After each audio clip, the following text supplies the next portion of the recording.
given redemption, hands and feet. We have been blessed, now we're gonna be a blessing. We have been loved, now we're gonna bring love. We've been invited, we're gonna share the invitation. We have been changed, to bring change, to bring change. We have been changed, to bring change, to bring change. Thank you for this new life, thank you for the invitation.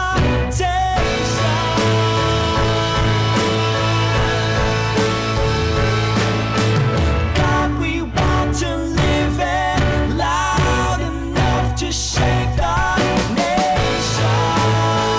Say your name. We have been saved. We're gonna shout about the Savior. We have been found. We're gonna turn over every stone. We've been empowered to love the world to heaven. We have been changed, to bring change, to bring change. We have been changed, to bring change, to bring change. We have been changed, to bring change,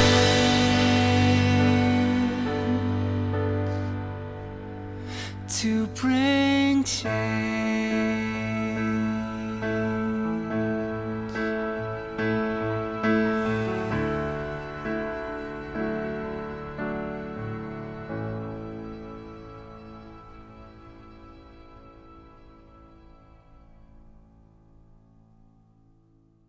He is jealous for me. Love's like a hurricane. I am a tree bending beneath the weight of his wind and mercy. And then all of a sudden I am unaware of these afflictions eclipsed by glory. And I realize just how beautiful you are and how great your affections are for me. And oh, how he loves us. Oh, oh, how he loves us. How he loves us so.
now sinking. Yeah. So heaven meets earth like a sloppy wet kiss, and my heart turns violently inside of my chest. I don't have time to maintain these regrets when I think about the way he loves us. Oh, how he loves us. Oh, how he loves us. Oh, how he loves us. Yeah, he loves us. Oh, how he loves us. Oh, how he loves us. Oh, how he loves.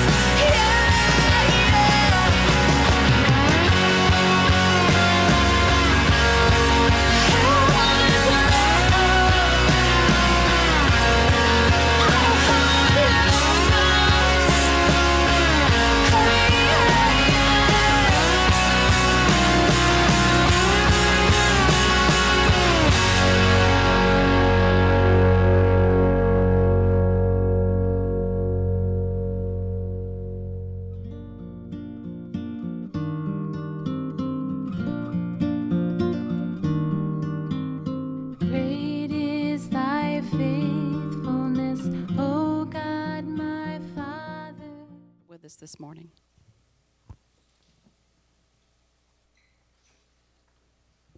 Good morning. So my name is Sarah Dyer. We're introducing ourselves so you know who we are, especially through COVID and everything. I've been with Imago since we were down at the Gateway building, so quite some years. We welcome you this morning. I am joined today with Andrew. So you are welcome to stand, and if you would like to sing, you're welcome to. If you would like to sit and listen, you're welcome to. However you feel led, we do ask that you keep your masks on.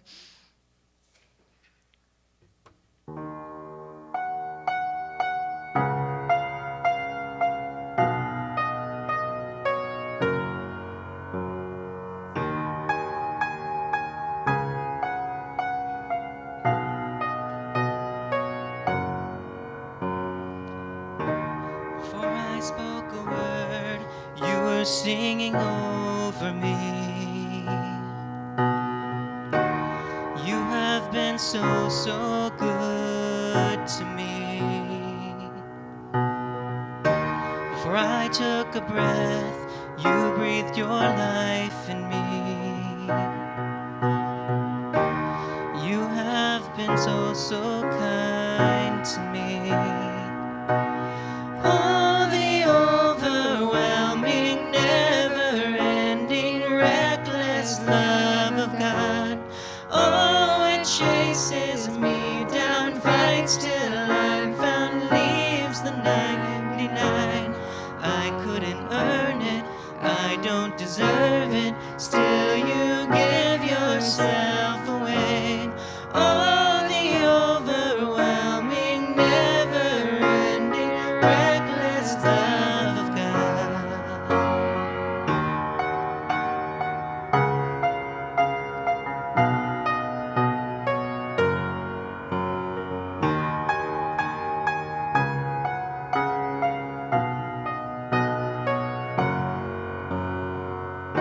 When I was your foe, still your love fought for me.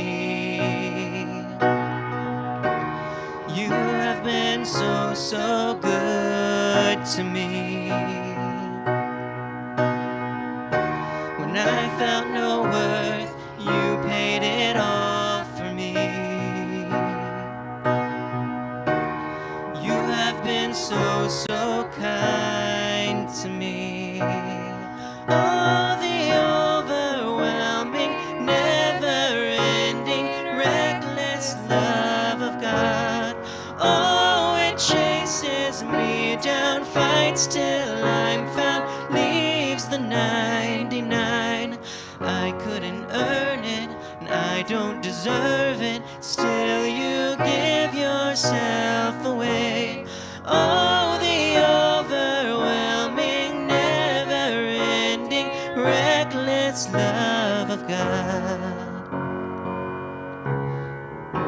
There's no shadow you won't light up, mountain you won't climb up, coming after me. There's no wall you won't kick down, lie you won't tear down, coming after me. There's no shadow you won't light up, mountain you won't climb up, coming after me. There's no wall you won't kick down, lie you won't tear down, coming after me.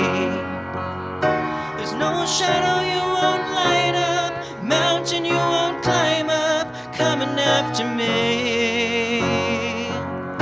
There's no wall you won't kick down, lie you won't tear down, coming after me. There's no shadow you won't light up, mountain you won't climb up, coming after me. There's no wall you won't kick down, lie you won't tear down, coming after me. Oh, the overwhelming, never-ending, reckless love of God. Oh, it chases me down, fights till I'm found, leaves the 99. I couldn't earn it, and I don't deserve it, still you give yourself away. Oh, the overwhelming, never-ending, reckless love of God.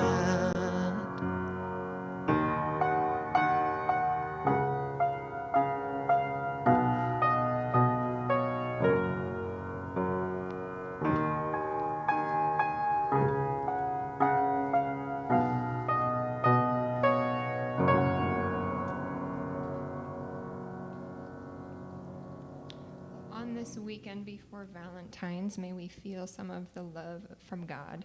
This next song is called May You Find a Light.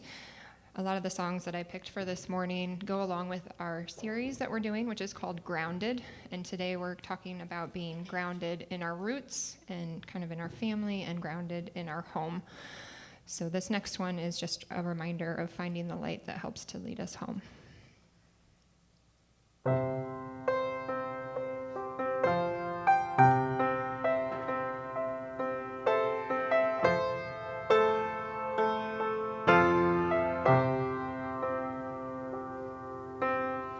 Lost in weary traveler, searching for the way to go.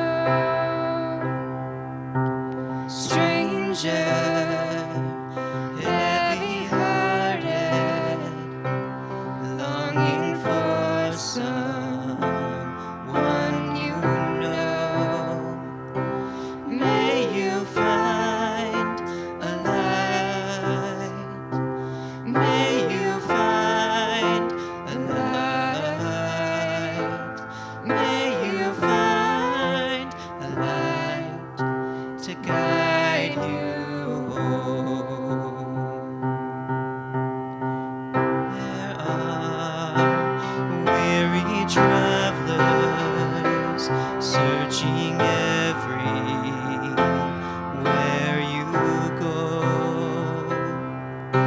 Strangers who are searching, longing deeply to be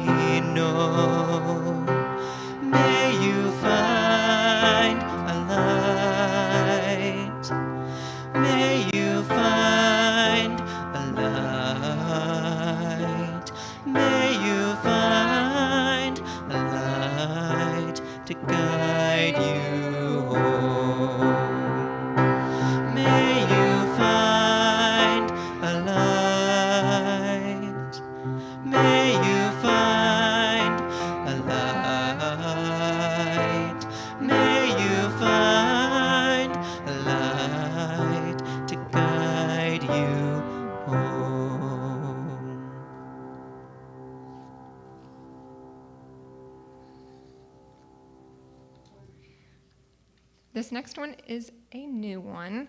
I was surprised because I was planning on virtual, so everyone being at home, but we are so excited to see faces here this morning. This song is called Citizens by John Guerra. So it is a little bit wordy, and it is one to kind of just take in, and please read along with the screen. And it just talks to, I think, a lot of different experiences and life experiences, and that God can always meet us in those experiences. And questions.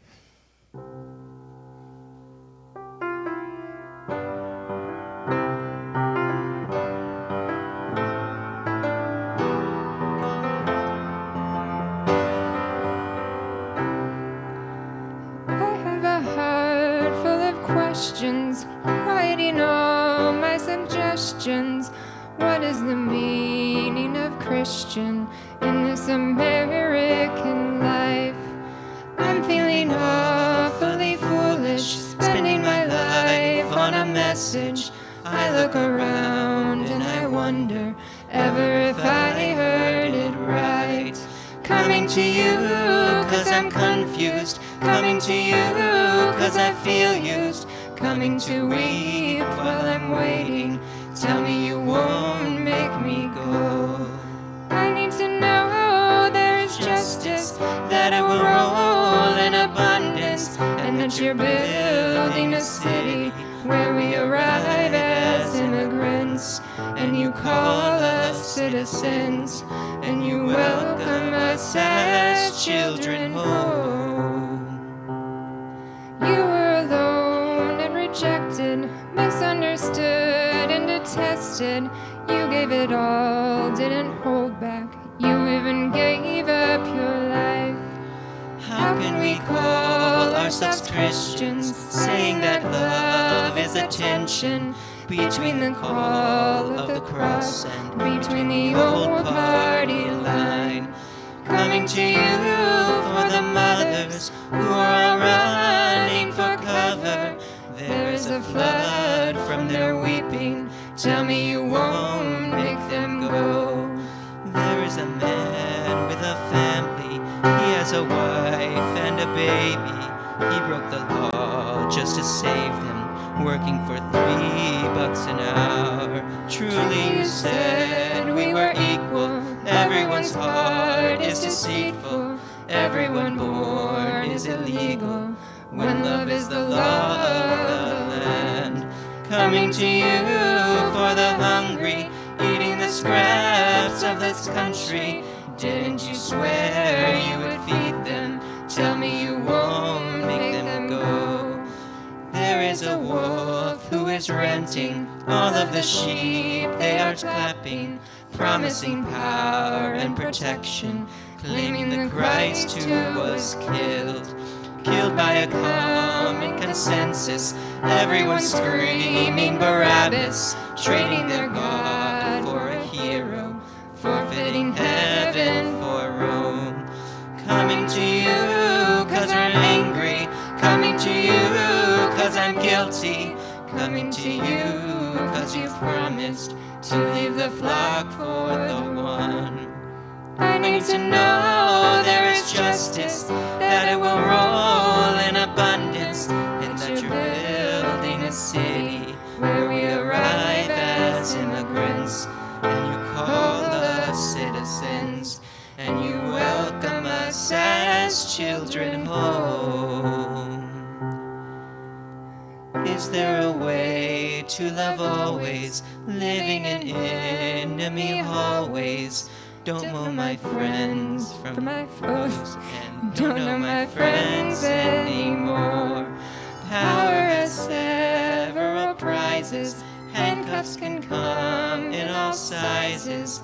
Love has a million disguises, but winning is simply not one.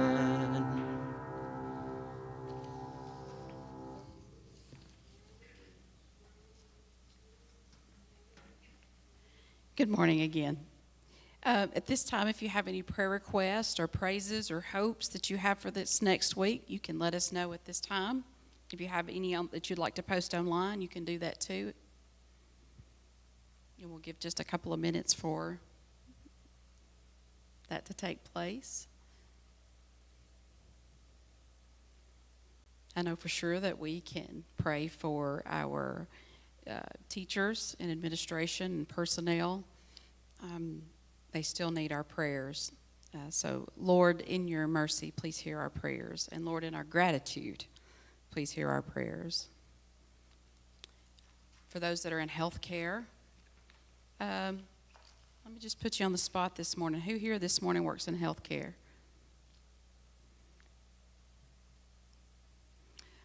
Lord, in our gratitude, please hear our prayers. Anyone else?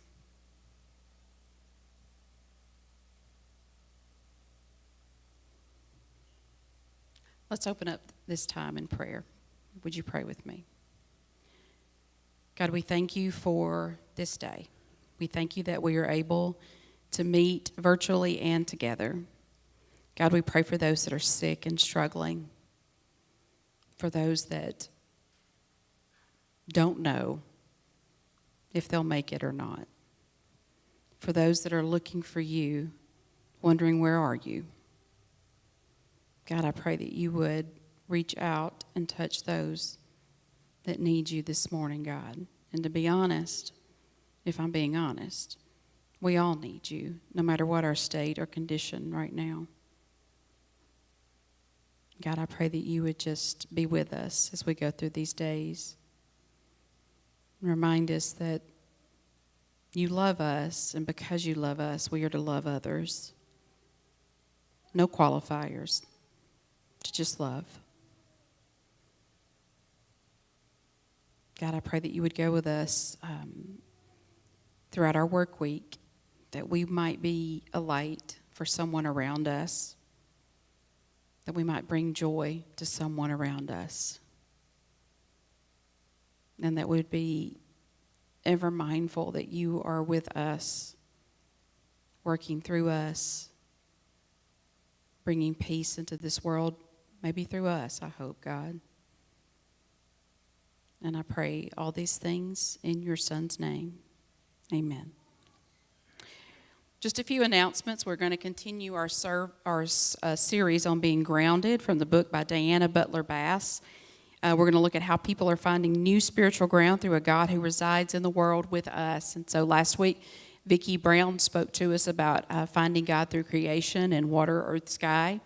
And today we're going to talk about what it means to be grounded through our roots, through our home, our family of origin, our church of origin, and what's that like for us in our formative years and how important that is. Next week, Brian Holmes will teach on what it means to find grounding through spiritual practices. And then Mandy Campen will round us up at the end with finding grounding through our community. The Valentine's Day videos that were on Facebook this week, I hope you enjoyed those. I hope you got a kick out of them. I thought they were a lot of fun. Thank you all for who did that.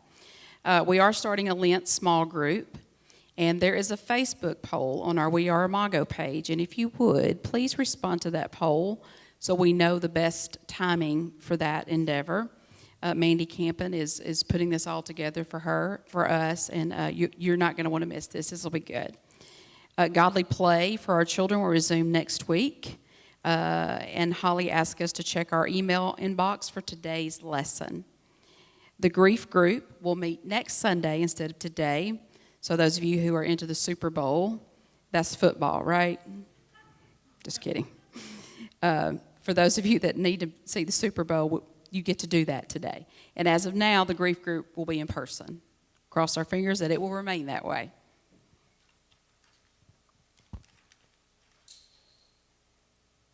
We have one more song before we go into the scripture and the scripture discussion. This is a reflective one. I think it's very beautiful, pulling from Vicky's sermon last week and finding wonder and awe in creation. It speaks a lot to the beauty in creation, and I'm really just allowing God to be with us now, even though there's a lot of things that we're always thinking about with movement and forward hopes.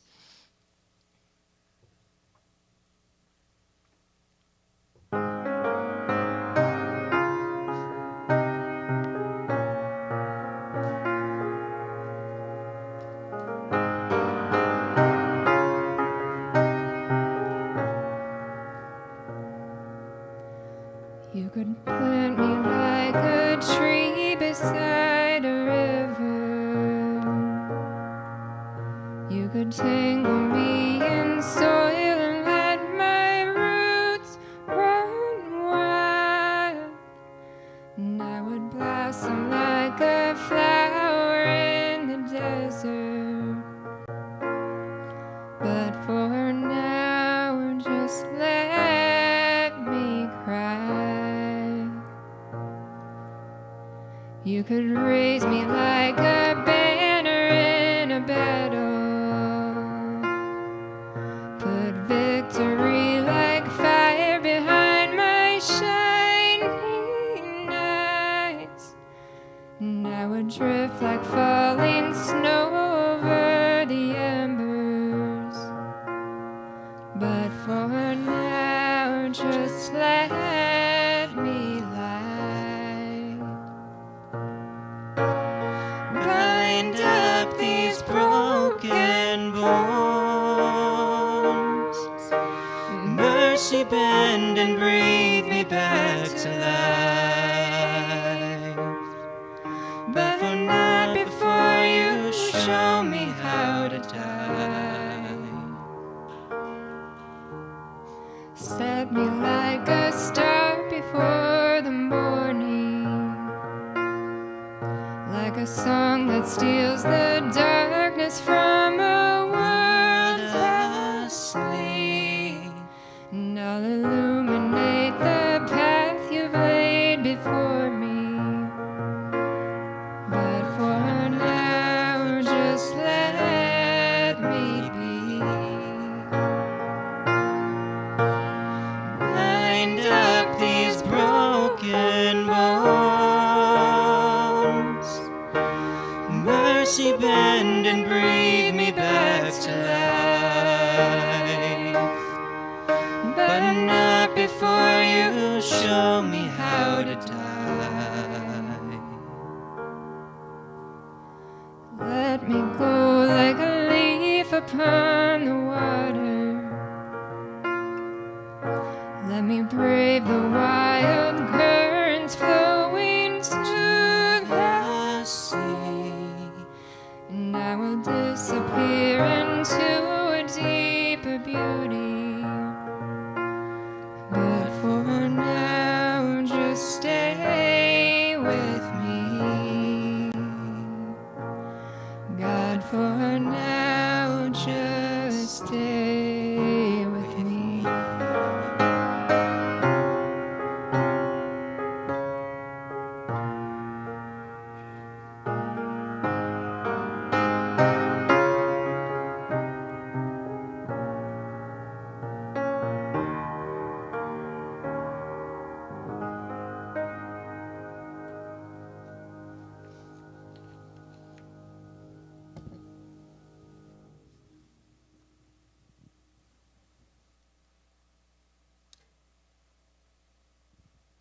Good morning, Imago. My name is Vicki Brown. My pronouns are she, her, and I came to Imago because I helped create it, and I stayed because we wanted to continue to make a place that is about what we're for instead of what we are against. So today's scripture reading is from the Message, Luke 6:17 through 26. Coming down off the mountain with them, he stood on a plain surrounded by disciples and was soon joined by a huge congregation from all over Judea and Jerusalem, even from the seaside towns of Tyre and Sidon. They had come both to hear him and to be cured of their diseases. Those disturbed by evil spirits were healed. Everyone was trying to touch him, so much energy surging from him, so many people healed. Then he spoke. You're blessed when you've lost it all. God's kingdom is here for the finding. You're blessed when you're ravenously hungry. Then you're ready for the messianic meal. You're blessed when the tears flow freely, for joy comes with the morning. Count yourself blessed every time someone cuts you down or throws you out, every time someone smears or blackens your name to discredit me.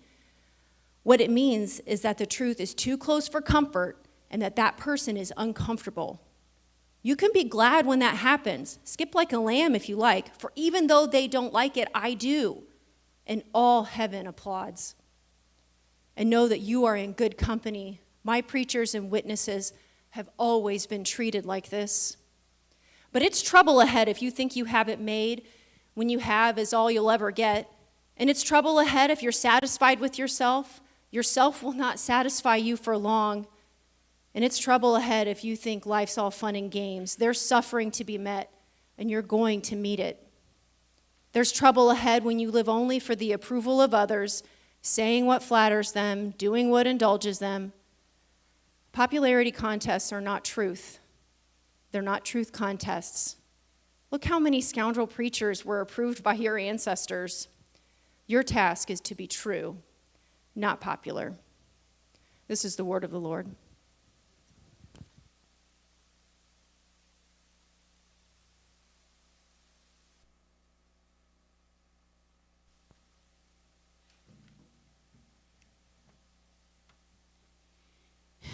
Being grounded, when I think about being grounded through the roots through which I came, through my family of origin, through my church home, it's given me a lot of invitation to think and reflect the past few weeks. I don't know how many of you have ever done Ancestry.com and did like a family tree thing. We kind of, Terry and I, my fiance, have been kind of on a journey with that, and it's quite fascinating. Until I actually found a relative that had some kind of, federal land deed or something. You remember what I told you last night by James Buchanan? Anyway, in the note said it was signed by President James Buchanan, and the year that it was signed, and it just so happens that I'm engaged to a political science professor, and he said, yeah, but that was not the year he was president. So who knows the truth with that? It was kind of a bummer. But I know that at one time my mom told me that in the 1930s I had some cousins that robbed a train and went to federal prison. I haven't found that story yet, but I'm still looking. But we can find some skeletons in those closets, right? I found out a great-grandmother doesn't have a father on her birth certificate. She lived till 1990, so she was a part of my life up until I went off to college, and I realized she didn't have a father. What's that story? I'm sure that's interesting. Some of us, with our family of origin, the roots that are there can be rather unhealthy. And that's too bad, and that brings sadness and hardship and pain. But what I am learning is that even if that's the story, now that we're grown up, we can make a different story for the family that we leave behind. And that's what I hope, that if you have that story of a family that wasn't there for you, that let you down, that you can do something different for the family that you have now. And that's why I'm so excited that Joel Shoemaker is going to share with us this morning. As the mom of 3 children out of 4 who are in the LGBTQIA plus community, there are moments in my life when I wish I had responded differently than what I did at the time. But I can apologize for it and learn and do better. And that's what I've done. And, there's so much to learn. There's so much about this. I feel pretty old and unwoke in a lot of areas. But it doesn't mean that I can't be taught. I'm not too old for that. I can learn. And I hope that that's what we all can do. I wanted to read a couple of excerpts from Joel's book. His book is Bacon Grief. Grab it if you can. It's really cute and funny.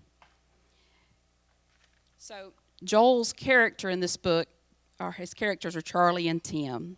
So I want to share an excerpt from Charlie's point of view. When he, Charlie, was 7 years old, he first knew he wasn't heterosexual. He just didn't know the word for it. He also knew it wouldn't be an issue with his family. Isn't that beautiful? He was pretty sure they knew before he did. After all, his purple pants were his favorite. Not that a heterosexual wouldn't wear purple pants, and that's in all caps in case you can't read that correctly in my voice.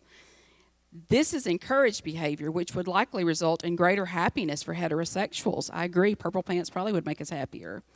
This begins and ends his presidential campaign. On the other hand, while he also knew from a young age, though it's more difficult for him to define exactly, he knew his family of pastors and churchgoers and homeschoolers would take major issue with this unforgivable defiance. for that's just what they saw this as. His family would see it as, we just want you to be happy, after all. And then as Charlie's having a conversation with God,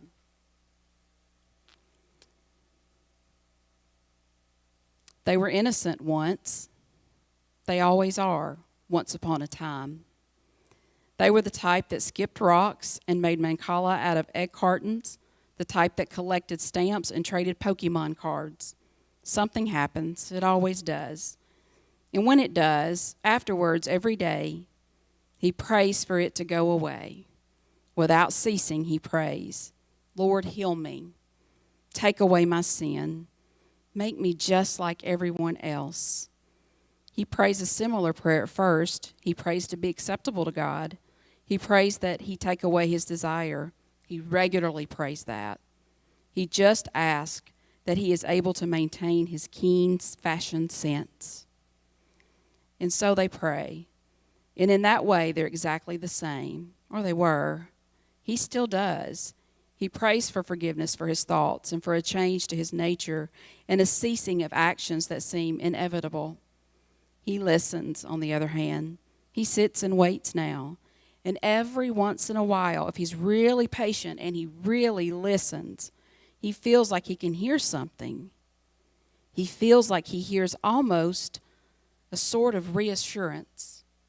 He feels like his requests have been heard for years. And he begins to understand that maybe, just maybe, nothing has changed because nothing is wrong. On a good day, he hears, I accept you just the way you are. He hears, I always have. And he hears, I always will. Joel, the floor is now yours.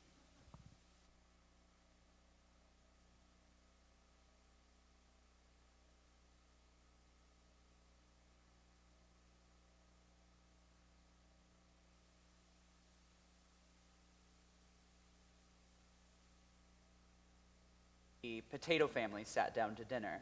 It was a mother potato and 3 daughter potatoes, and they were sitting around and they were talking about their day, and these are potatoes, so their day usually isn't that exciting. But this day was different when all of a sudden the eldest daughter spoke up and she said, Mother, I have some news. And the mother said, well, that's great, but what is your news? And the eldest daughter potato said, well, Mother, I'm getting married. And the mother said, well, that's terrific. And who, eldest daughter potato, might you be marrying? And the eldest daughter potato says, well, I'm marrying a russet. And the mother said, a russet? Now that's a fine tater indeed. So they go on talking about how exciting it is that the eldest daughter potato is getting married, and she's making the announcement on this very night, when all of a sudden the middle daughter speaks up and she says, I too have some news. And the mother said, well, that's good, but what could be better than my eldest daughter getting married and making the announcement this very night? And the middle daughter says, well, I too am getting married. And the mother says, this is terrific. 2 of my daughters are getting married. They're both making the announcement on the same night, this very night. And who, middle daughter potato, might you be marrying? And the middle daughter potato says, well, I'm marrying in Idaho. And the mother said, in Idaho. Now that's a fine tater indeed. So they go on talking about how exciting it is. The eldest daughter potato and the middle daughter potato are getting married, and they're both making the announcement on the same night, this very night, when all of a sudden the youngest daughter speaks up, and she's a little shyer, but she raises her hand. She says, Mother, I too have some news. And the mother says, well, that's okay, but what could be better than my eldest daughter potato and my middle daughter potato both getting married, both making the announcement on the same night, this very night? And of course, the youngest daughter potato says, well, it might not be a surprise to you at this point, but I too am getting married. And the mother says, this is perfect. All of my daughters are getting married. They're all making the announcement on the same night, this very night. And who, youngest daughter potato, might you be marrying? And the youngest daughter potato says, well, I'm marrying Dan Rather. And the mother says, Dan Rather, but he's just a commentator.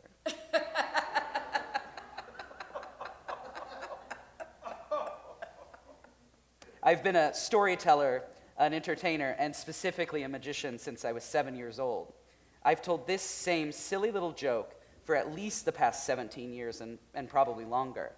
I learned it from my grandpa, and because I like to set a low bar for myself.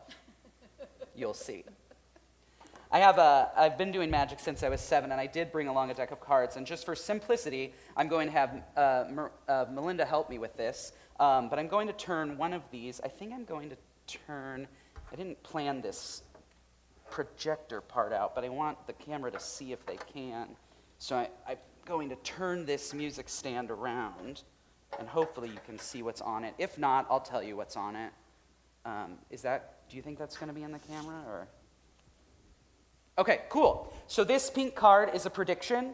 It's just something that I wrote down in advance of coming here today, and I'm just going to set it right here, and we'll get to that in just a moment. And then, like I said, I did bring along a deck of cards. You don't have to see them, but you can hopefully see at least that they're mixed up and they're all there. And I'm just going to have Melinda quickly choose one. So if you would just touch one, you don't pull it out, just touch it for now.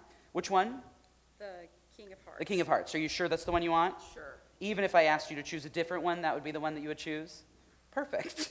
This is the card that you're choosing. Then this one right here? Yes. The King of Hearts is the card that Melinda's choosing. And just so we're clear, we did not set this up beforehand. We did not. And so you had no idea. You were going to come here Nope. today and choose a card. Nope. And you had no idea that you would Nope. choose the King of Hearts. Take your hand like this, and I'm just going to give it to you. And you can actually take that to your seat. Just hold it for just a moment.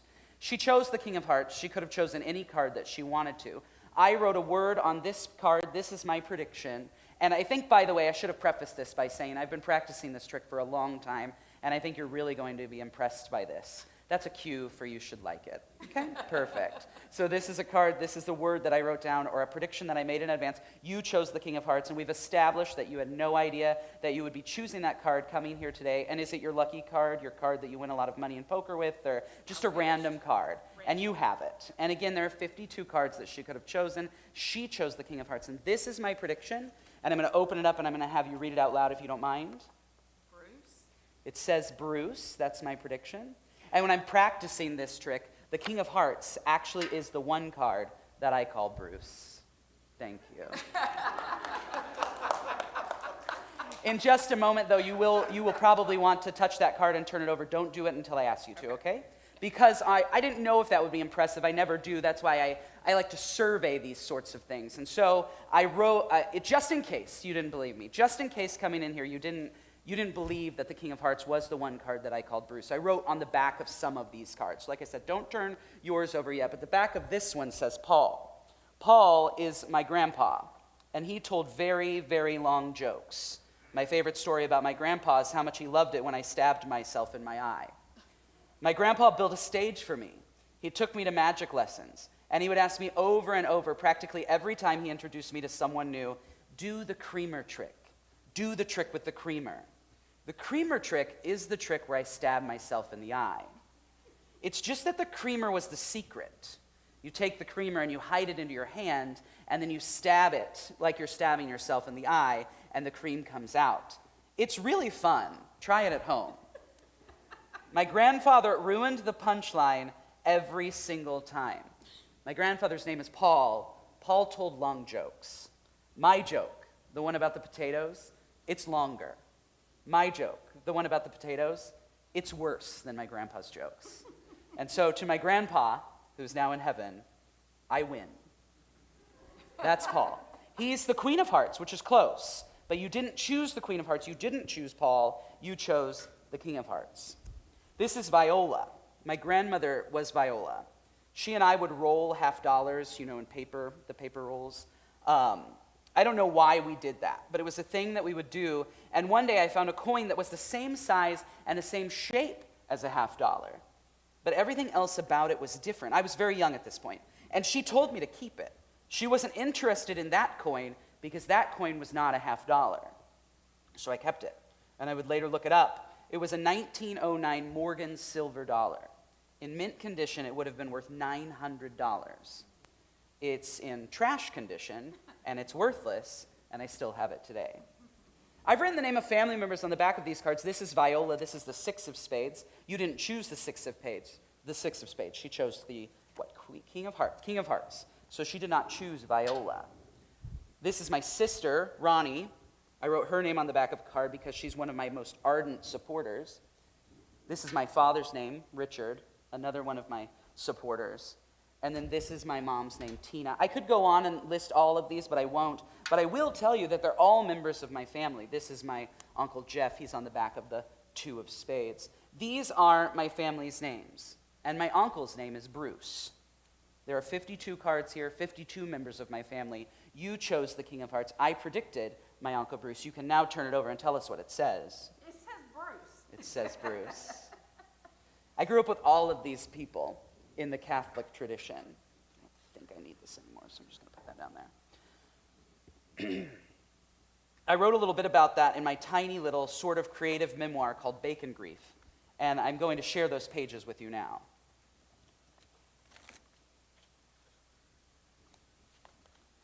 Growing up Catholic is kind of hilarious. I'm sure you agree. They don't tell you why you do anything. So here's the plan. Dress up, kind of. Save your best clothing. You know, for me, that's the fancy shirt, the one with the buttons and the bow tie, because neckties are stupid. And did you know my story would be so quickly, so divisive? Well, anyway, I submit necktie lovers can keep reading, even though they're wrong, because, and also the bow tie is fake, because zero human beings have time for real bow ties. Robots and other artificial intelligence probably do. For Christmas and Easter, but still, this isn't casual Friday. And here, it's not your Sunday best, per se, but leave the cargo shorts at home. Actually, let's get this out of the way. We don't wear cargo shorts. Go, take those to your nearest donation bin. For some reason, Goodwill accepts them and gives your parents a tax deduction letter, despite the utter uselessness and total lack of resaleability. Go ahead, we'll wait. I assure you, this is for the best. So divisive. And back to Catholicism and not knowing anything about it, but we are good Catholics, so we still do everything, and we always sit in the same pew, and we genuflect. This is one of the best words, and it's too rarely used. And we sit and we stand, and when the bells ring, the bread turns into actual Jesus. And I think the miracle is that it still tastes stale and weird. We're there. Most of us don't know why we do what we do, but we do it every week over and over again, and we are there until we aren't. I fell in love with this youth group at a Baptist church down the street because it was funny and meaningful, and also because they had pizza. And while it was probably the pizza, it could have also been that I actually heard a bunch of adults speaking a language about the Bible that made sense to me, that kept me going. But to be perfectly transparent, it was actually the pizza. Also, while cargo shorts are evidently inexplicably also allowed here, we still never wear them. When they say love the sinner, not the sin, it is my belief that this is what they may be referring to. Now that I've been going to this small group for the past 2 years, I truly feel a greater understanding of Jesus and who he is and what his message actually means, much more than I ever got in 14 years of Catholicism, which is not necessarily intended to be a knock on Catholicism. After all, it is the root of all of our denominations. It's the root of who I am. Indeed, Catholicism is calisthenics, but it's so much more than that. No matter what this youth group teaches me or what church I end up belonging to, I'll always go back to my family church from time to time and worship with them because it's important to them, and frankly, it's important to me. I just also like a greater understanding of Jesus and pizza. Duh. The cargo shorts bit is an actual tribute to Andrew. Andrew's my husband, and for those that don't know. And if you read my book, you'll know that he's the Tim to my Charlie. He hates cargo shorts, and for the record, I used to own some, and then I got married. That passage was very early on in the book, and this book is very short. In fact, this presentation meant to highlight the book, and my upbringing may be longer than the book itself. I didn't check the word count. The story continues with the introduction of Tim, and they go to church together, and they participate in theater together, and they chat about their favorite words, and in reality, it is a romance. Gag, I know. But it is Valentine's Day Eve, so here goes nothing. By the way, I thrive in the chorus. I'm really good at it. For example, my first stage direction is to cross downstage, left to upstage right. There's a fountain in the middle, and I'm supposed to linger a bit there, So my cross lasts for 2.5 pages, and it looks like the street is busy, even though it is, in fact, the same 3 or 4 people over and over again. This is heavy Shakespearean stuff. And I just feel like a lot of people struggle to sell these sorts of crosses. We have some students who will, inexplicably examine the fountain as if it's some extreme curiosity, or perhaps there's some sort of inspector or detective combing for fingerprints. Hokey. Honestly, who but their parents is buying that? Me, on the other hand, my casual saunter is so real, it's as if I walk this street every day. My pause at the fountain is so natural. I know my mother is staring at me, loving this, beaming with pride. She doesn't even care about the arguably much more important dialogue happening downstage. That's acting, and she knows it. I am thriving. Crackers, it turns out, might be terrible fodder for singers. I have sort of crumbs in my mouth, and they're kind of spewing forth during this number, hitting other chorus members, saltined saliva. Just a bit, whatever. My dancing makes up for it, and I finish my cross. I only have a few scenes, of course, but I'm nailing them. Otherwise, I spend my time waiting in the wings, eyes and ears on Tim and Sarah, mostly on Tim. He's such a gift to our theater program, and even with such limited preparation, this role really fits him. I'm excited because my next stage direction is to walk by with 2 suitcases and hand one to him, tip my hat, and I'm off. It's another nearly full cast scene, and I added the handoff of the suitcase myself because I wanted some interaction with our leading man, my leading man. Otherwise, we're not blocked together at all, which was some kind of oversight, and honestly, he had to get his prop from somewhere. Mrs. S. either didn't notice or did. In any case, the hat tip, again completely natural, was all hers. Genius. I am rocking this fedora. The thing about props, suitcases, really any container, the thing that sets me apart is I'm always thinking about the contents, how much they should weigh. This is because it drives me crazy how actors, real ones, people on television and the movies stand there with a cup of coffee so unbearably, obviously empty. I guess I get it. I suppose I sympathize with the idea of not wanting to get burned or spilling or something. Maybe the prop budget is too small for coffee-like contents. I don't know, I doubt it. But honestly, sir, you're Ben Affleck. You've got like 207 Oscars or whatever. Maybe you don't, who cares? Just the point is, act like the cup is full. It's literally your job. And how hard is it? How am I supposed to believe you're Batman or some kind of astronaut or athlete, or you even ever actually liked Jennifer Garner when you can't even fake sloshing around any kind of liquid? So it goes without saying that I've spent a lot of time analyzing these pieces of luggage, how I would carry them if they had anything in them. Tim's, the one I hand him, I've decided contains 6 folded-up t-shirts and 3 beautiful cable knit sweaters and 4 pairs of pants, at least one of which I hope is purple, as I'm handing it off. He leans in. It's as if he has to whisper something to me, only to me, and he puts his face upstage of mine, even though he's a central role, the focal point to my passerby, and what could he possibly have to say only, unbelievably and very, very quickly, perhaps imperceptibly to everyone but me, only me, obviously me? He kisses me on the cheek and walks away to continue the scene with his empty suitcase in hand. I walk off. He kissed me, so it doesn't matter that he sucked at carrying his suitcase, that it's obviously empty, that the whole auditorium, including my mother, knows it's empty. He kissed me. We talked about the suitcase, you know. Of course we did. Of course, while he's trying to memorize countless lines and songs, I tell him how important it is to believe in the weight of the suitcase, really lift the thing, carry it, struggle, play it up. It matters. It doesn't matter, I guess. Okay, obviously I can't leave it at that. It does. It totally does. It definitely matters. It just matters so much less because 2 weeks ago we were fighting about holding hands in public, and now in front of everyone and no one but me and God, I have had my first kiss. So what if the guy sucks at handling his props? He kissed me. I am thriving. Tim and Charlie initially meet online because Andrew and Joel initially met online. And Tim is a pastor's son because Andrew is a pastor's son. And Charlie looks great in purple pants because, duh. By the by, they wind up at the end of the book, spoiler alert, going to a church just like Imago Peoria because, duh. There are some serious notes in the book and some sort of heavy notes that are glossed over, but I truly set out to write a silly, happy book mostly full of nonsense. The young adult fiction space is angsty, and in my decade of librarianship and my extensive work within the Rainbow Roundtable of the American Library Association, which is the oldest gay professional organization in the country and maybe the world, having sat on several award committees within that organization, I noticed that the message found within books for queer teens with faith backgrounds was always the same. The gay or lesbian or bisexual or intersex or questioning teenager always and always leaves the faith.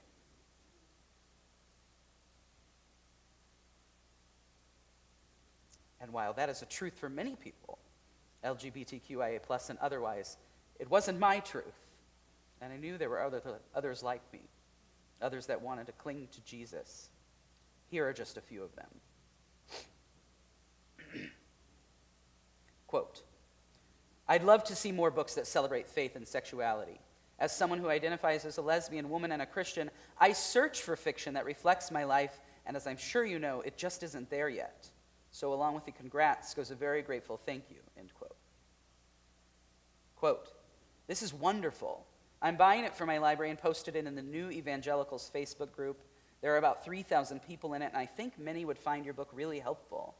It is a group of people struggling with their faith, LGBTQ affirming, mostly. Everyone is at different places, asking questions and asking the American Evangelical Church to do better. I'm so happy you wrote this book. Thank you, end quote. And finally, and I might add that this book has been out for just over 2 months, and this is the only review that is not 5 stars, which is rude. But it also just happens to be my favorite. Quote, I don't usually write reviews, but for this book, I felt compelled to do so. This is by no means a linguistic masterpiece, and the non-traditional format took some getting used to. But as a whole, the elements of the book came together to better tell the story. Having grown up in a conservative Catholic household and as a member of the LGBT plus community, the themes of this book really hit close to home. I've been struggling with my beliefs and identity again recently, and this book, given to me at a school meet and greet I almost didn't attend, seems very much like a sign from God that I'll be okay. Thank you, Joel Shoemaker, for that small comfort, end quote. End quote. Bacon Grief is just a silly little creative memoir that might make a few people feel less alone. And by the way, and this isn't written down, but we live in a world now where these types of books are being taken out of schools. And I think it's a problem. And I hope that we win that fight. And we are fighting, we being librarians. And librarians are warriors. We were, in Congress, the only people to fight against the Patriot Act when it first came out. So we are on the forefront. And we will ultimately succeed in getting these books where they need to be. Bacon Grief is just a silly little book. And it might make a few people feel less alone, and that might be worth everything. That might be the point. Grandparents die. I fictionalize their death in this book just to keep them with me in some way, I think. Family members move away, or we grow apart, or our priorities just change. Life happens. Still, Paul and Viola, and Ronnie and Tina and Richard, and way more than 52 others are the people that have affected me and have shaped me and have made me who I am today. You can read about some of them in my book. Thank you.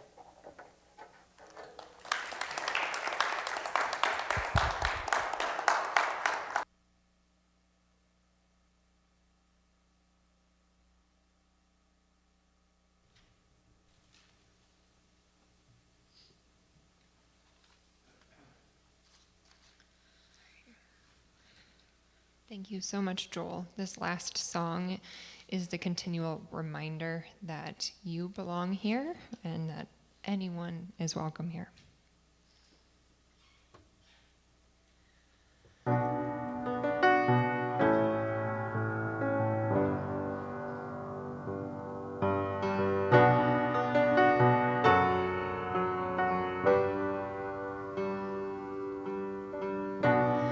You're not sure who you really are, when all you feel is the shape of your scars. You have more wounds than you can count,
this to remember who I am. Come and remember you belong here. I belong here. At this table, come as you are, broken and bleeding's okay. At this table, eat and be filled. Come and drink in this grace. Come and remember who you are here. Do this to remember who I am. Come and remember you belong here. I belong here.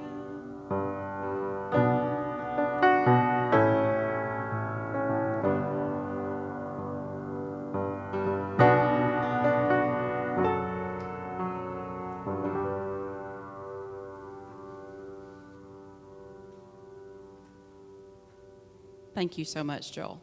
That was fantastic. And it just goes to show that being that family, that biological family that accepts and loves people for who they are, it makes a difference. You are making a difference in the community at large, in your job, especially at Imago, and you too, Andrew. It makes a huge difference when we choose to just love and accept people for who they are, because you know what? God does. So who are we? I pray this week that you might open up your minds and your hearts a little bit, if you have some trouble in those areas, to be more accepting and loving and kind for all the difference and the good it will do in our world. You're dismissed. Go in grace and peace.